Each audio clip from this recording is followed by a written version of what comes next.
How you guys going? Good morning. For me, it's 8 o'clock in the morning here. Oh, well, 8:45 now. Just some news on Dez Freeman. I came across in 2018 and it actually, I had a similar experience. And when it happened to me, I remembered a current affairs doing a show. I did email them and ask them, I'll show this. They said apparently you can show news. But yeah, I wanted to share it with you because when you buy property or you're living somewhere in Australia or anywhere, and people come, right, and move next to you, and you ask if they're making a lot of noise, they say, can you just keep it down a little, especially when there's mountain bikes. But I wanted to leave it on the record kind of thing. I'm going to put my headphones on and wait for you to come in. We have a chat. I'm going to check that my headphones are working.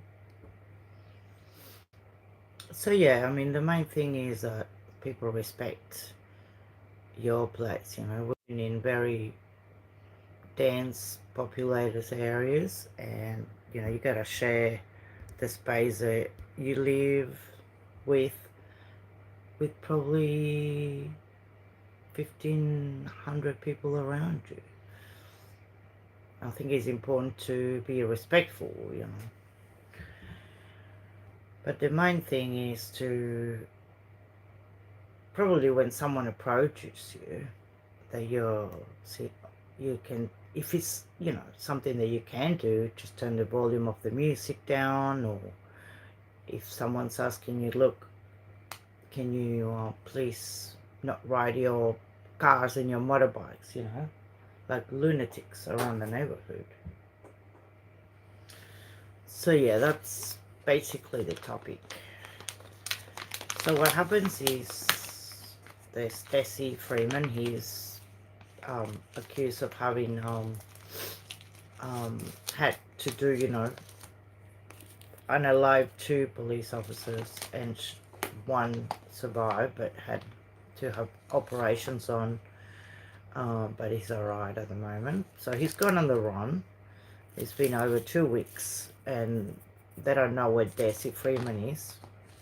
And for someone to be very, very capable of running in the mountains and being away and hiding from 400 police officers, and I think it's the Wild West. 400 police officers, and apparently they've got people from overseas coming over as well. They've got people from different states joining the hunt. But before all this happened in 2025, something happened in 2018, and the news had to go there to his property and do a like when they do a show on Neighbours Wars. But I remember this just went completely out of control. So when it happened to me, I was living in a very comfortable place. I bought 1.5 acres in the national park. It was just beautiful and quiet until someone moved next to me, right next to me. I'm talking, they put chain dogs in cages right next to my fence, and it was corrugated iron fence. So you can imagine. I'm going to start the video. So I spoke to the council about that, and then they brought cages with birds, hundreds and hundreds and hundreds of birds from all over the world. Actually, I recognize a few from Brazil, the one from all the movies that you see the movies. And I said, why is the need to cage so many birds? They had a little tiny cage with, anyway. I sold my property. I actually had to because it went to legal grounds where they accused me of things I wasn't doing. I said, I'm here to relax. Then I'm thinking, the front of the property had hammocks. I'm thinking, what part of a hammock on a tree and me relaxing with a book spells trouble? I don't have motorbikes. I don't have, I don't have a lot of music playing. I mean, I do, but it's not nothing that is going to bother them. We had morning and night barking dogs and birds. So now I'm going to show you. Hey Leo, how you going? Okay, well I'm going to play. Hey Leo and Shannon. I was going to play it and then hopefully it won't get flagged, but they have a documentary, right, on this guy Dez. And I remember when it happened to me, I remember this, I just didn't know it was him, you know what I mean? Check this out. No, it's crazy. Oh, hang on a minute because it's no volume. But yeah, I had to talk about mental illness. Desi and Marley Freeman thought that... There you go. Desi and Marley Freeman. That's the husband and the wife. Desi and Marley Freeman thought they were giving their sons a dream childhood in the country. Instead, they're living next door to a family they say taunts them with chainsaws, dirt bikes and obscene abuse. So this happened to Desi, the guy on the run. Their wife and their children, they were just living in a house. This is back in 2018. And yeah, check this out.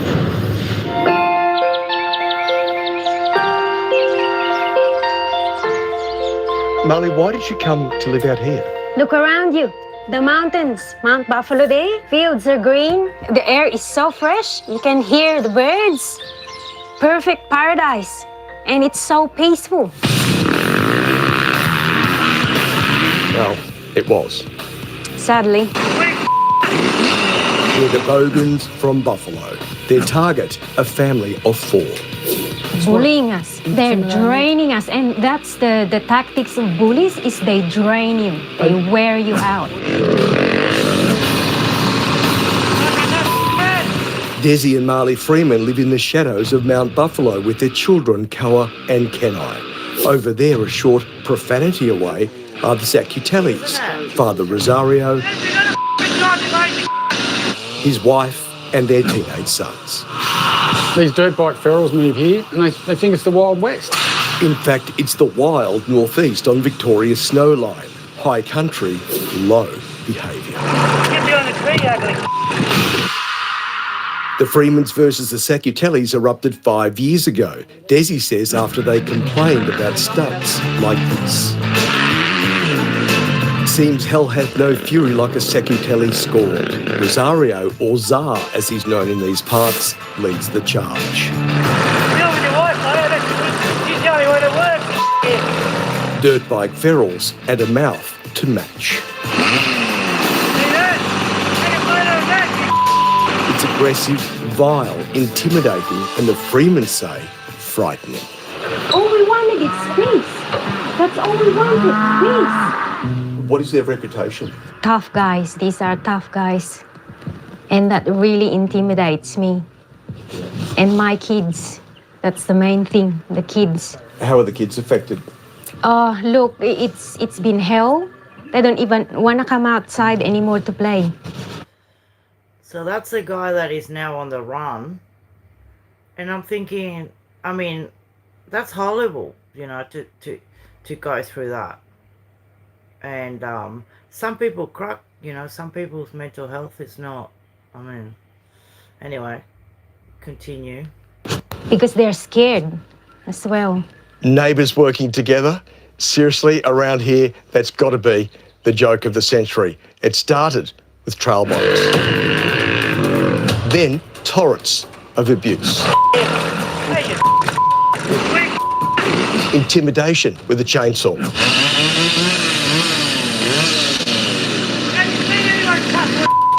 And finally, all-out war.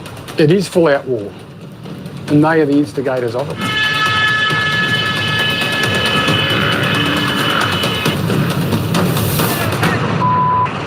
What happened that day with the chainsaw? Sacotellis, Rosario Sacotelli came and dragged a log and chainsawed it, chopped it right at the back of our fence there. I was like, oh my God, what is he gonna do next? Were you scared?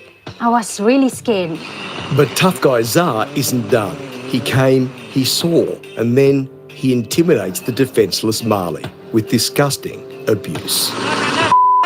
What did you think could happen or might happen? Oh, anything could happen. It's the fear of the unknown. That was your fear? Yes, that was my fear. Soon we'll talk to Zar, but first, can you imagine living next door to this? Hardly easy country charm. What have we ever done to you guys? This bloke is Romanen, Zar's brother-in-law, and as Marley does her gardening, Romanen joins in the fun. I hope and I pray to God that you have peace too. That's all we want. And why can't you do the same?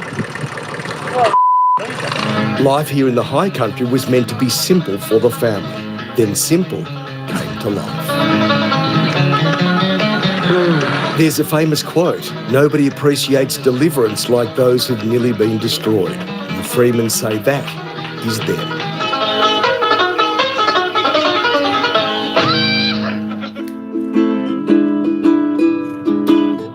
Marley is a music teacher.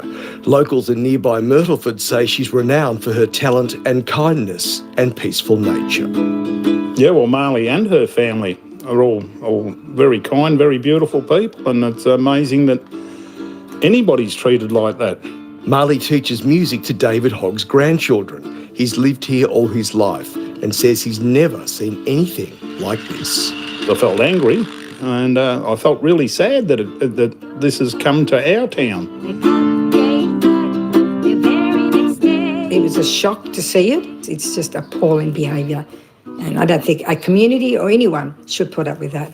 Mary Tomeno says locals call Marley the mother of Myrtleford.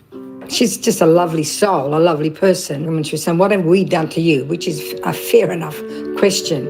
From the mother of Myrtleford to the father of filth.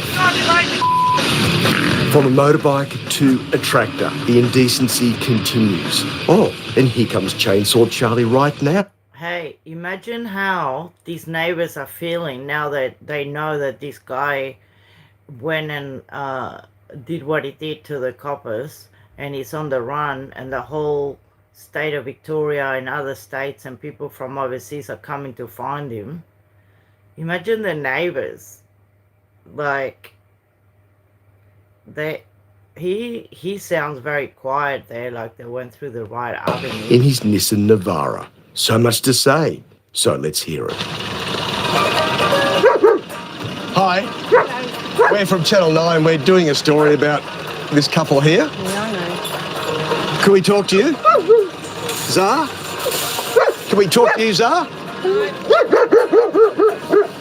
Mate, can I have a quick chat to you, please? Martin King from Channel 9. How you going? Geez, if I introduce myself anymore, I could start a dating app.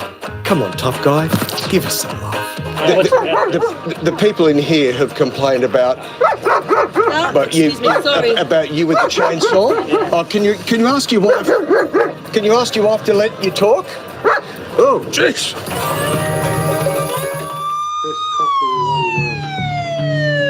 What did the police say? Well, the police fined him. He paid thousands of dollars for that chainsaw incident, breaching the noise abatement notice, and senior constable actually said to me that he'd never seen a case so bad out here. Then a weird thing happens. Zar reappears. We perform a kind of vehicular ballet around the paddocks. Then he goes home. Like we said, weird.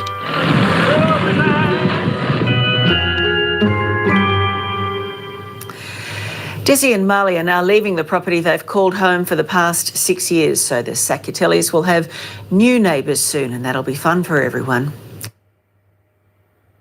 There you have it. Isn't that crazy? I mean, really.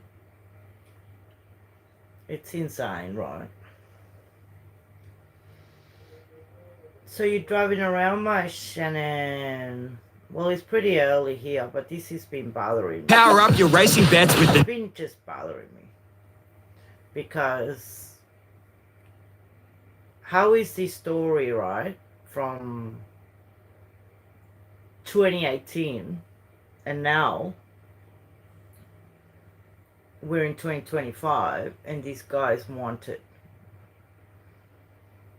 Now there's footage when the police went to get him out of the property that came out yesterday, and apparently someone from the family released the images. Yeah,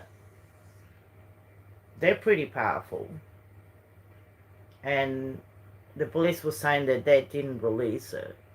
I'm not sure how it works. They had a search warrant, but apparently he was in the bus with his wife and a 2-year-old, and he said, "Leave us alone." And then the next happened, you know.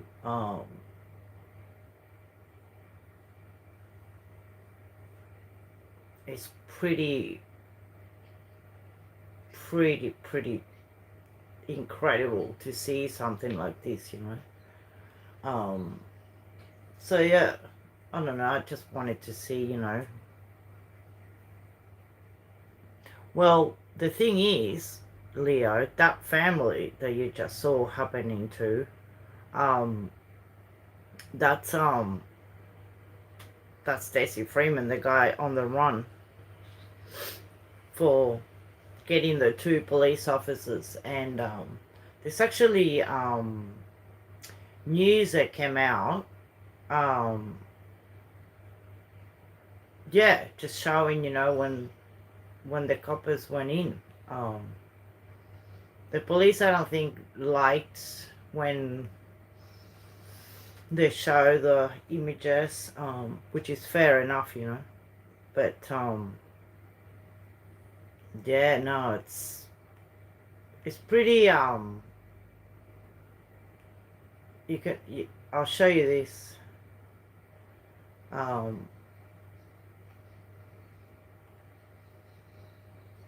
Look at this. Oh, sorry. Policemen. They're part of a video capturing the raid on fugitive Dez Freeman and his family, showing police forcing their way into his high country bus before shots ring out. Isabel Quinlan has the latest. In a makeshift kitchen, almost half a dozen officers surround the entrance to the bus where Dez Freeman and his family were living.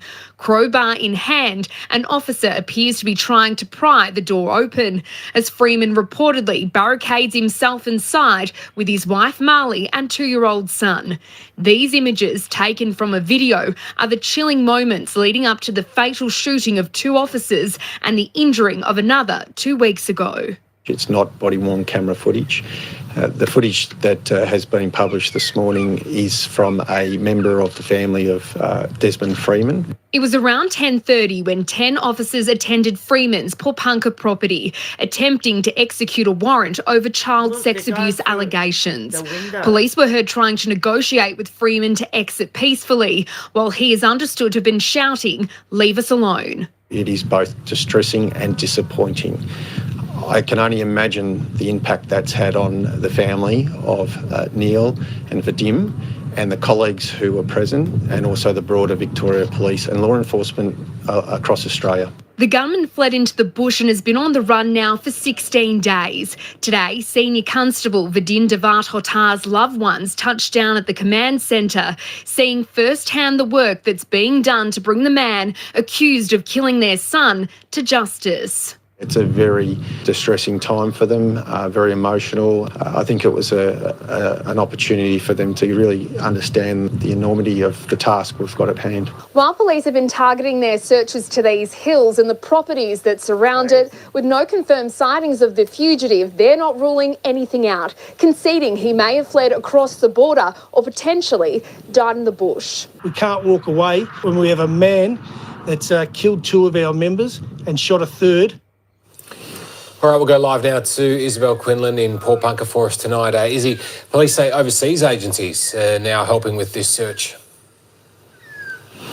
That's right, Tom. They wouldn't go into details as to where these international police officers are from, but say they are among the hundreds of officers they continue to have on the ground here every day looking for the accused gunman. Now, police also touched on that $1 million reward today, pleading with anyone who has even the tiniest bit of information to come forward. They've even offered potential immunity to anyone who may be potentially aiding or protecting Freeman. Tom, with police saying their sole focus is capturing this fugitive. All right, Isabel, thank you.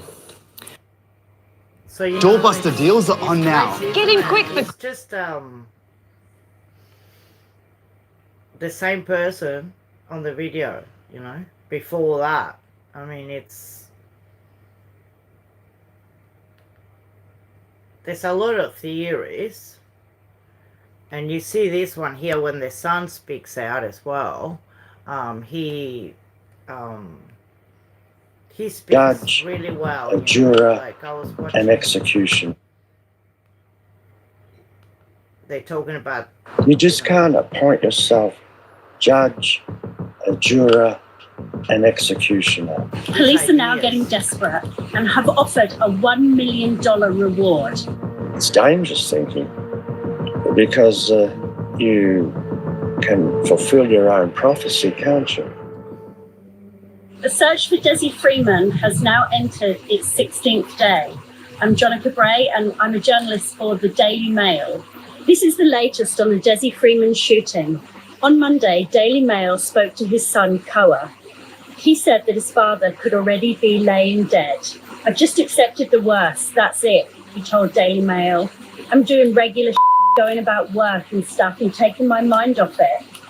But he said he was able to survive in the bush alone, comparing him to Rambo.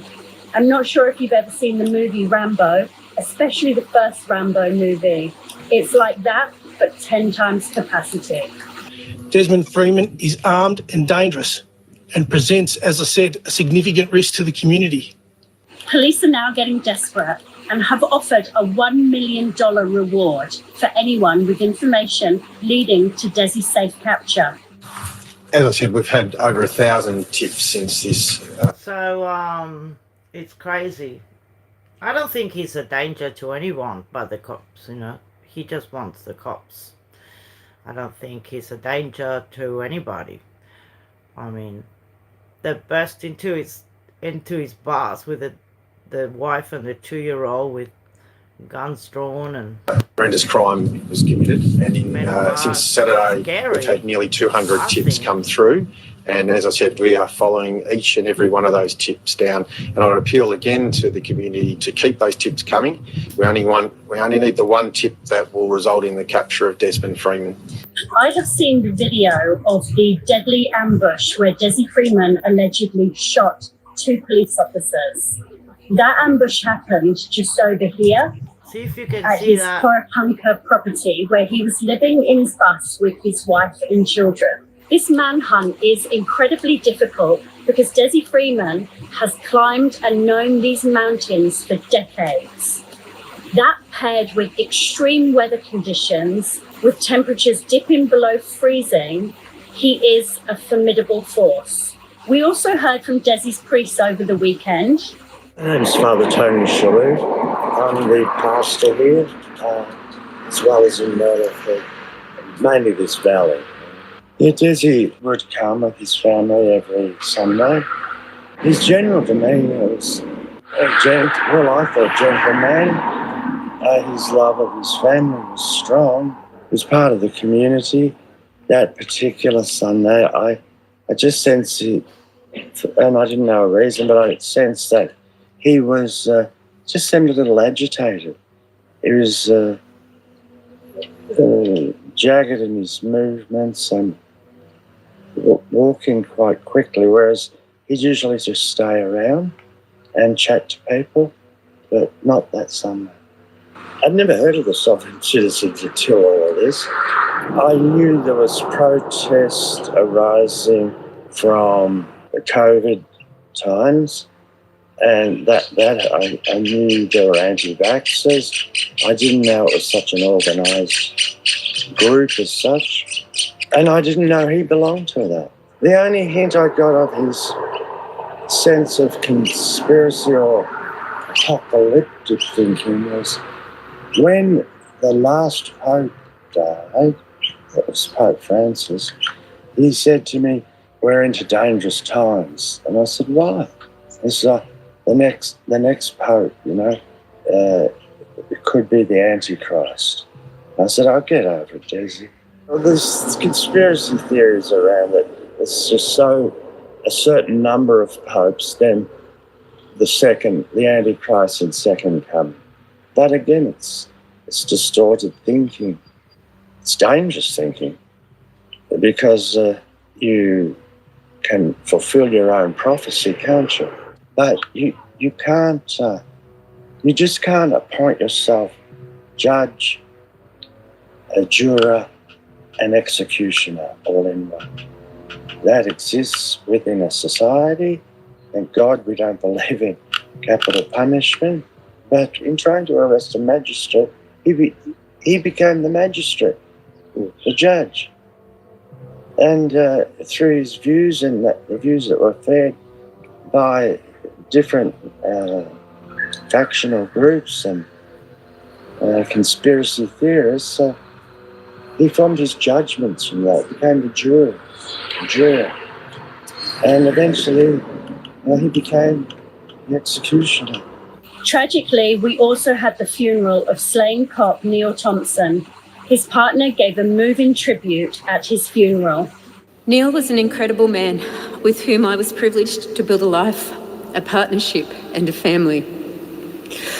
Words cannot convey the depth of sorrow and grief that his loss brings. And through it all, he taught me how to love without fear and how to be brave when I'm scared. And honey, I am so grateful you did, because I am scared. I don't want to live life without you, and I don't want to finish it Yeah, out. I can't with that. Anyway, so there we have it.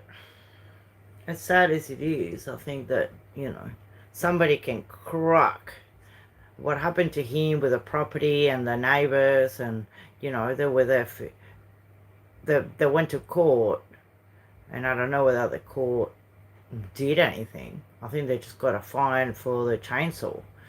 But basically they had to sell and move out or something.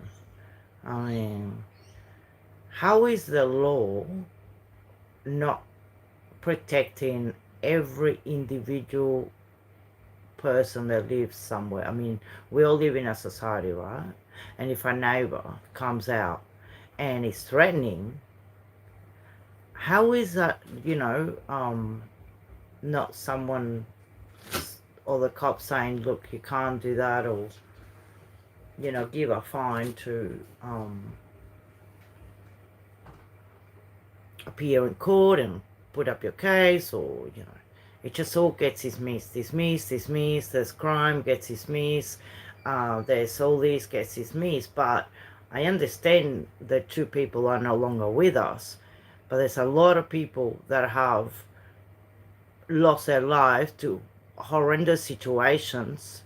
We have a high rate of Aboriginal children in jail with mysterious disappearances and passing away and stuff. So, people can become a bit reluctant when it comes to police conduct or courts conduct or laws or the government doing and passing laws. Or we live in a massive society with different views, and in Australia particularly,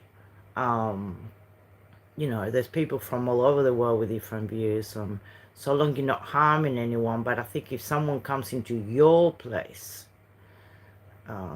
if the police are serving a, obviously, I don't know, they said come out, but if you don't come out, when you have a baby and your wife's there, I don't know, you know.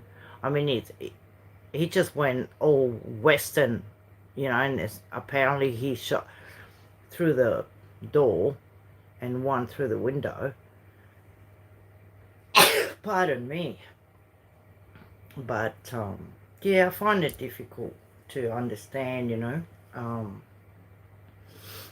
how they're not talking about what happened in 2018.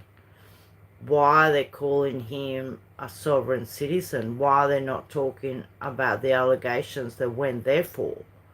They're also not releasing much information at all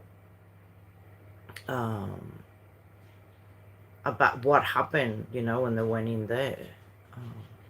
Yeah, but it's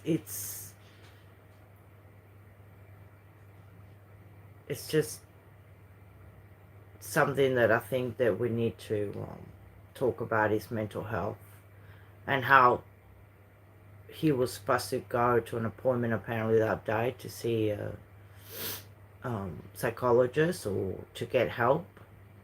But yeah. And then we have another story, you know, about Tom Phillips, that, you know, he had an insane life and he was on the run with his children. Yeah, there's just, you know, yeah, it's just crazy. Some of the stories, and people are not addressing their mental health. They're not getting the help. And then, of course, they become extremists. When a lot of things happen to you, one after the other, who knows what happened, you know, that he felt the need to actually build his own rifle. I mean, it's just, maybe, you know, he had crossed that line mentally, that if you don't get any help, yes, there's no turning back. And now, you know, 17 days they're looking for him, and it's just, you know, something that I think we need to address. But until they find him, and if they, you know, if they find him alive, that's another thing, you know. That's something that we all thinking that he probably just no longer with us. But yeah, no, it's, anyway, I wanted to show you that documentary a little bit, and yeah, leave your comments if we don't get flagged, because, you know, I did email them and ask for permission to show it. I mean, it's news, but Australia's got so many privacy laws, and it's fair enough, but it's news. News is news, isn't it, for everyone? But anyway, I'll see you guys soon, and I love you. Bye.